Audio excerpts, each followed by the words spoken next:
Olá pessoal, bem-vindos a mais um vídeo e nesse vídeo nós vamos falar sobre lançamento oblíquo. Então nós temos um sistema de coordenadas, um eixo horizontal, o eixo X, um eixo vertical, o eixo Y, e nós vamos lançar um objeto a partir da origem desse sistema, a partir desse ponto zero, vamos lançar um objeto com a velocidade que faz um ângulo θ com a horizontal e que está na direção desse vetor em vermelho e que tem módulo V0, certo? Então esse objeto vai ser lançado nessa direção com velocidade V0, vai atingir uma altura máxima, que é a altura que nós estamos chamando de H maiúsculo. Quando o objeto atinge esse ponto, ele vai começar a descer, a diminuir sua coordenada y, né? Até esse ponto ele estava aumentando e a partir de h ele vai voltar a diminuir sua coordenada y, até voltar para o eixo horizontal de onde ele partiu. E nós vamos tentar obter nesse vídeo e no próximo essas duas variáveis, a altura máxima do lançamento oblíquo e alcance do lançamento oblíquo. Nesse vídeo a gente vai obter a equação para o alcance e no próximo vídeo a gente vai obter a equação para a altura máxima. Então é importante saber que no lançamento oblíquo a única força que vai estar atuando sobre esse objeto é a força da gravidade, a qual corresponde essa aceleração da gravidade g. E ela atua ao longo do eixo y. Ao longo do eixo x não existe nenhuma força. Se não existe nenhuma força, então não tem esse corpo não sofre nenhuma aceleração no eixo x e por consequência sua velocidade v0x inicial permanece inalterada. Então, para o eixo x, nós vamos utilizar a equação horária da posição para um movimento retilíneo uniforme. Já no eixo y, a gente não pode dizer a mesma coisa. No eixo y, a gente tem inicialmente uma velocidade cujo módulo no eixo y é VOY, dada por V seno desse ângulo θ. E essa velocidade ela muda a partir do instante em que o objeto sai dessa posição, sai da origem e começa a subir na direção y. Essa velocidade já é imediatamente após o momento em que o corpo é lançado, essa velocidade já começa a diminuir. E diminui de forma uniformemente variada. Então, para o eixo y, a gente vai utilizar a equação horária da posição para um movimento uniformemente variado. Então, primeiramente, nós queremos calcular o alcance. Qual é o alcance que esse objeto tem ao longo do eixo x, o eixo horizontal, dado que ele é lançado com um ângulo θ, com a horizontal, e com a velocidade de módulo v0. Então, no eixo x, a gente tem essa equação horária, x é igual a x0 mais v0xt, sendo que a gente colocou o objeto saindo da origem, então x0 é igual a 0. Então, a gente fica aqui a posição x de t, né, poderia ter colocado, que esse corpo vai ter em um intervalo de tempo depois que ele é lançado, intervalo de tempo diferente de 0, é dado por x é igual a v0x vezes t.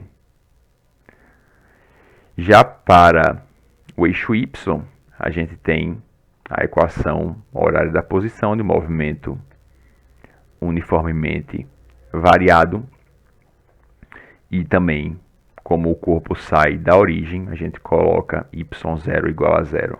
Então esse termo aqui é cancelado e eu fico só que a coordenada y de t desse movimento no eixo y é dado por v0y vezes t menos 1/2 de gt ao quadrado.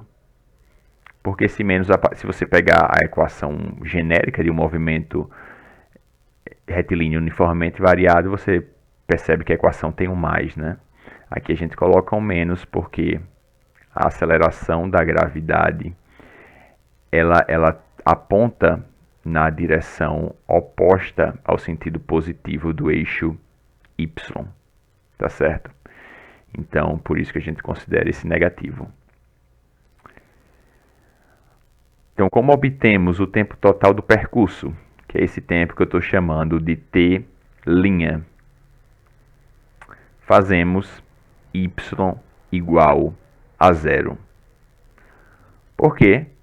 Porque se eu pegar essa equação aqui e eu colocar y igual a zero, existem dois tempos em que y é igual a zero. O primeiro tempo é no início do lançamento, ou seja, a gente já sabe que é t igual a zero, e no ponto em que eu tenho alcance máximo. É esse tempo que eu quero saber que esse objeto demora para percorrer toda essa trajetória e chegar nesse ponto de alcance máximo. Então, quando eu faço y igual a zero, eu fico que v0y vezes t' menos 1 meio de gt' ao quadrado é igual a zero. Isso aqui é uma equação do segundo grau, sendo que, como eu só tenho termos em t, né? Um é multiplicando t elevado a 1 e outro é multiplicando t elevado ao quadrado. Então eu posso colocar t' em evidência. Posso fatorar t', colocar aqui na frente. Então vai ficar t' que multiplica v0y menos g sobre 2 vezes t'. Isso tudo é igual a zero. Como eu disse, existem duas soluções para essa equação. Essa equação, esse lado esquerdo vai ser igual a zero se t' for igual a zero, que é essa primeira solução, que é o que a gente já falou, né, no início. A coordenada y só vai ser igual a zero no instante inicial, que seria t igual a zero, e no instante em que o objeto alcança o alcance máximo, chega no alcance máximo, certo? Então, esse t' igual a zero não nos interessa. O que interessa é a solução dessa outra equação aqui, que é fazer o que está no parêntese ser igual a zero. Então, vou ficar aqui v0y menos g sobre 2t' é igual a zero. Então, eu quero resolver essa equação para t'. Passar v0y. Na verdade, eu vou passar esse termo aqui, né? Vou passar esse termo aqui positivo para o outro lado. Vou inverter os dois lados da equação. Vai ficar aqui g sobre 2 vezes t' é igual a v0y. E agora passo o 2 multiplicando. Vai ficar 2 vezes v0y. E o g passa dividindo por g. Então, essa segunda solução dessa equação de segundo grau, certo? Esse tempo aqui me dá o tempo que demora para a partícula sair do ponto zero e chegar nesse ponto do alcance máximo dela, quando ela volta a esse patamar ao longo do eixo x. Ótimo. Já que eu tenho esse tempo, e eu sei que ao longo do eixo x a partícula executa um movimento uniforme, certo? Um movimento cuja velocidade permanece constante, e eu sei quanto é essa velocidade em termos de v0 é v0 cosseno θ.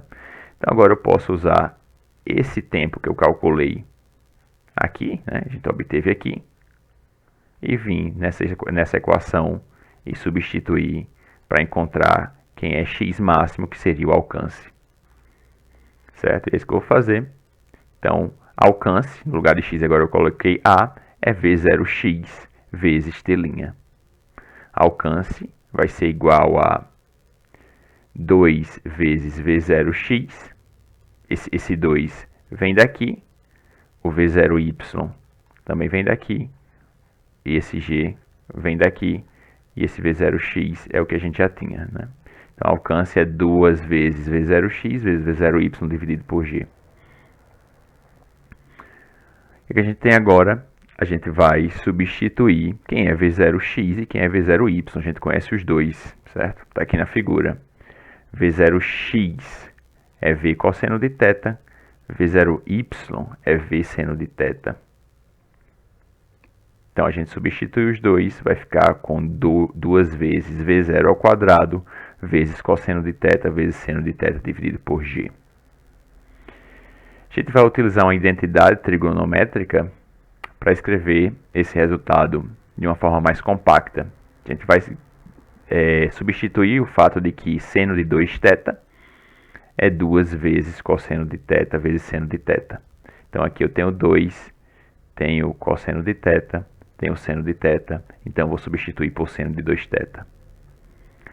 De forma que o alcance dessa partícula, desse objeto, nesse lançamento oblíquo, é igual a V0 ao quadrado dividido por g vezes seno de 2θ.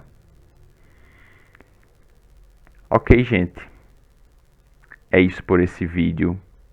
E no próximo vídeo a gente vai encontrar a altura máxima desse lançamento oblíquo. Até a próxima.